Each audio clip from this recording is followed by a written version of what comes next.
Two people retire after 40 years. They earned nearly the same salary and started with almost nothing. Yet one retires with over $2 million while the other has less than 100,000. How can the gap be so massive? Most people think that the millionaire inherited money, built a big business, or got lucky with a stock. But none of that happened here. Their lives were pretty normal, and that's what makes this story so interesting. The difference did not start with $1 million. It started with just $10,000, a number so small that most people underestimate how powerful it can be.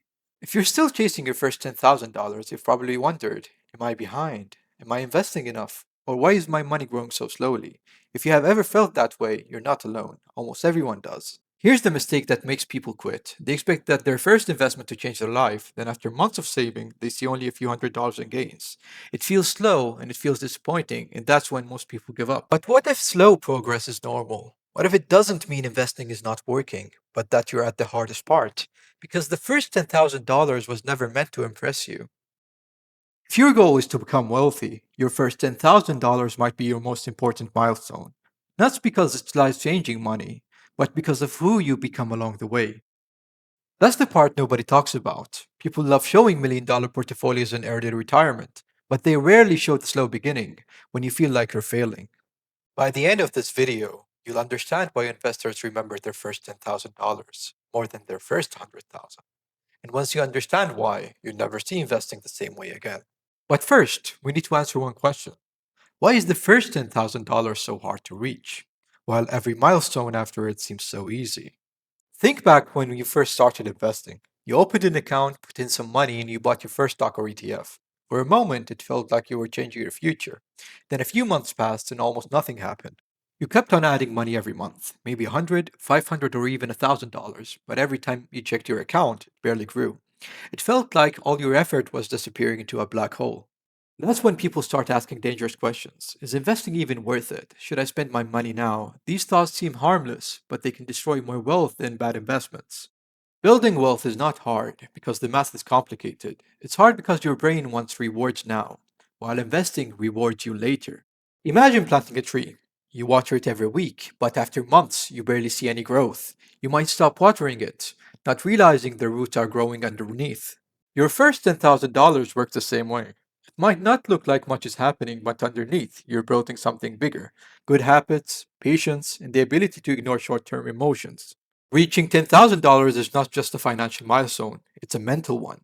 By then, you've already beaten your hardest opponent, yourself, and after that, every step gets a little easier. Here's the interesting part. Two people can reach their first $10,000 on the same day, yet end up living completely different lives. Because what happens next is not about the money, it's about the decisions they make. This is where most finance videos stops. They tell you to keep investing and trust compound interest. It's good advice, but what does that decision actually look like over a lifetime? Forget the charts. Let's jump 30 years ahead. Two people start with the same $10,000, but 30 years later, their lives look completely different. Meet Alex and Ryan. They're both 28, earn similar salaries, and just reached their first $10,000. It feels like a huge win for both, but what they do next will shape the next 30 years. Ryan has driven the same unreliable car for years. It keeps breaking down, and now he finally has enough money for a newer one.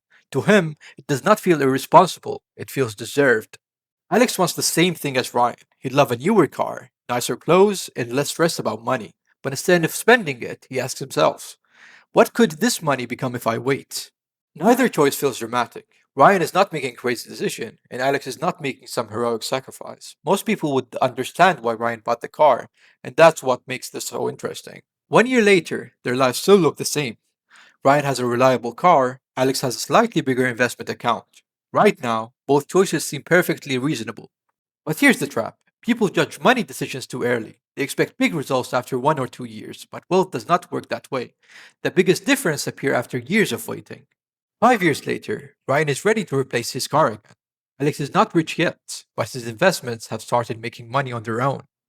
For the first time, Alex sees money in his account that did not come from his paycheck, came from his investments. It's not much yet, but it changes how he sees money forever. That's when everything starts to change. Instead of asking, how can I save more? They start asking, how can I buy more assets? The goal shifts from earning money to owning it. That's when the real difference begins. Alex did not suddenly become wealthy. His habits and decisions changed first. The money did not change overnight. The person managing it did.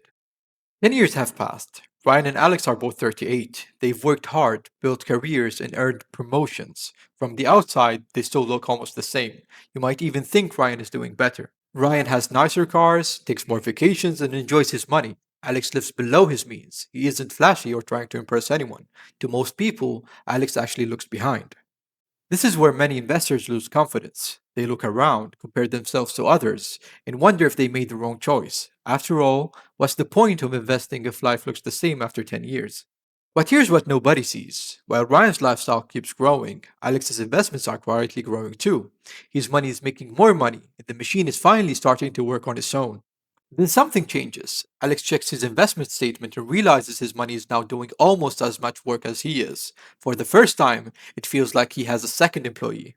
10 more years pass. They're both 48. Ryan is still successful, but his financial goals still depend on his next paycheck. Alex still works too, but his investments now cover a meaningful part of his needs. Now imagine they both lose their jobs tomorrow. Ryan worries about bills, payments, and how long his investments will last. Alex worries too, but his investments keeps working every day while he looks for his next job. That's when everything changes. Financial freedom is not about never working again. It's knowing your life will not fall apart if one paycheck disappears. The goal was never just to get rich, it was to create options. 30 years after that first $10,000, the difference is impossible to ignore. Ryan enjoyed his money along the way. Alex lets his investments compound for decades. The difference is no longer just money, it's freedom. And here's the twist. The difference was not intelligence, income, or luck. It was one simple decision, repeated year after year, long after the excitement of that first $10,000 was gone. Looking back, this was not really a story about money. It was about how two people used their time. Money was simply the tool they used to shape their future. Think about it this way. Every dollar you invest is buying a small piece of your future freedom. It may not feel like much today, but over time, those dollars can buy back days, months, and even years of your life. Wealthy people focus on owning assets, not just earning income. Income pays for today, assets pay for tomorrow. Once you understand that, the way you see money starts to change. One day you'll check your investments and realize something incredible. Your biggest gains did not come from your latest paycheck, but from decisions you made years ago. That's when your money finally starts working with you. Financial freedom does not arrive with fireworks. It happens quietly. It's when an unexpected bill does not scare you, a vacation does not feel guilty, and one emergency cannot destroy everything you've built. Maybe it's choosing a job you enjoy, not one you desperately need. Maybe it's spending more time with the family instead of working overtime, or simply being able to say yes to opportunities you once had to turn down. And here's the irony. None of these moments start with $1 million. They start with your first 10,000. And choosing to keep investing when you cannot see the results yet, that's what makes it so important. If you're working toward your first 10,000, do not compare yourself to millionaires. Compare yourself to who you were last year. Every dollar you invest is a vote for your future. One day you'll realize the hardest part was not growing your money. It was believing that slow progress was still progress. After that, it was simply a matter of time. Your first $10,000 matters because of who you become earning it. Start now and stay consistent. Years from now, you'll be glad you did.